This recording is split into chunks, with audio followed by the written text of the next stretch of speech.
Every single day, we trust our lives to these massive structures, bridges, skyscrapers, airplanes, and we don't even think twice about it. But have you ever really stopped to think about what's holding them all together?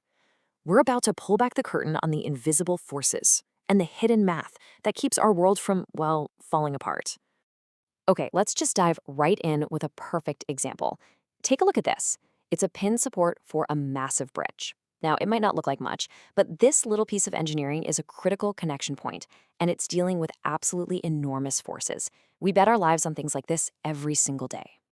And that right there, that leads to the biggest question in all of engineering. This can't be a guess. It can't just be close enough. Engineers have to know with total mathematical certainty that this thing is going to hold.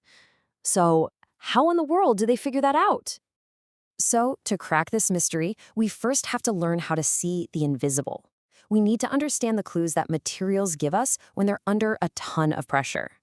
And that all starts with one key idea, something called strain. Okay, so get this. When you push or pull on anything, even a solid block of steel, it actually deforms. Now, it might be a microscopic change, completely invisible to us, but it is stretching or squishing or twisting. And strain is simply the word we use to measure that tiny little change in shape. And here's a really cool way to picture what's happening. Imagine we zoom way in on a tiny, perfect square of a material. Before any force, it's a perfect square. But when you apply those forces, as you can see on the right, that square gets all distorted. It might stretch out, and maybe even more interesting, its perfect 90-degree corners get all warped. So engineers have basically broken these changes down into two main types, two kinds of clues they're looking for.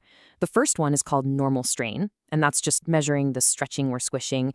The second is shear strain, and that's the one that measures how much those corners are twisting out of shape. Now here's where things get really, really interesting. The amount of strain you measure, it's not some fixed number. It completely depends on your point of view. Literally, the angle you're looking from. And that creates a huge problem, right? If we just stick to measuring the strain going up and down and side to side, are we actually seeing the whole story? Or could we be missing the most dangerous effects happening at some weird tilted angle? This diagram shows exactly what I'm talking about. Look at this.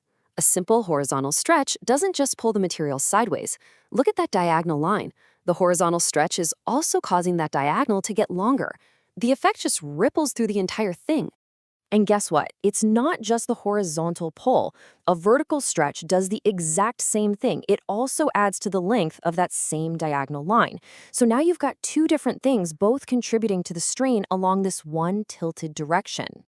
And just to complete the picture, you have to add in that shear strain. The twisting of the square's corners? That also changes the length of our diagonal line.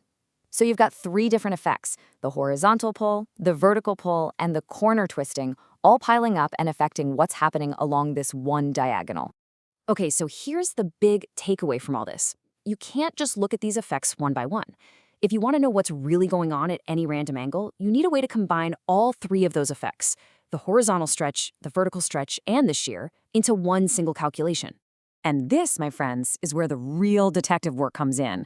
Because we're not just interested in any angle, we're on the hunt for that one dangerous direction, the one specific angle where the material is stretching the most, because that's almost always where things are going to start to break.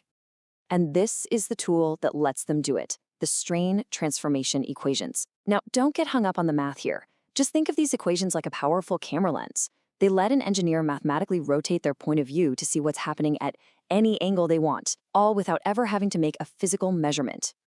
And this isn't just some clever little trick, by the way. This idea is a fundamental pillar of mechanics. Being able to transform your viewpoint like this is just as important for understanding strain as it is for understanding stress. It's a really core concept. Which brings us right back to our big hunt. We've got these incredible equations that can tell us the strain in any direction. But how do we use them to find that single most critical direction? The one with the absolute maximum stretch, the breaking point. And here it is. The answer is principal strains. This is it. These are the absolute maximum and minimum amounts of stretch happening at a single point. And here's the kicker. They always occur at a special angle where there is zero twisting, zero shear strain. It's the direction of pure stretch, and it's exactly what we've been searching for. So an equation like this one is what lets engineers nail down that number. The way to think about it is pretty simple, actually. It basically takes the average strain happening in all directions, and then it adds on the absolute maximum extra bit of strain that could possibly happen at any one angle. And what you're left with is the one number you absolutely have to know, the worst case stretch. All right, so we've got the theory, we've got the math. Now let's bring this all the way back to that bridge we started with and see how all this abstract stuff becomes the very foundation of safety in the real world. This is the moment of truth. It's the final step. An engineer calculates that maximum principal strain, that absolute worst case stretch we just talked about, and they compare that number to the material's known breaking point, a limit that's been tested over and over. If the strain they calculated is safely under that limit, the design is safe, and that is how you know for sure that the bridge won't break. And look, this idea isn't just for bridges. It's everywhere. It's used to make sure a simple rubber block doesn't fail when you squeeze it, and it's used to design gigantic pressure tanks that have to hold back incredible internal forces. This one single concept is the key to safety for countless things we use every day. So yeah, the next time you're driving over a bridge or flying in a plane, just take a second to remember this invisible world of strain. These forces are constantly shifting and transforming, and somewhere an engineer has calculated the absolute worst-case scenario to make sure you're safe. It really makes you wonder, doesn't it? What other invisible calculations are out there, quietly holding our whole world together?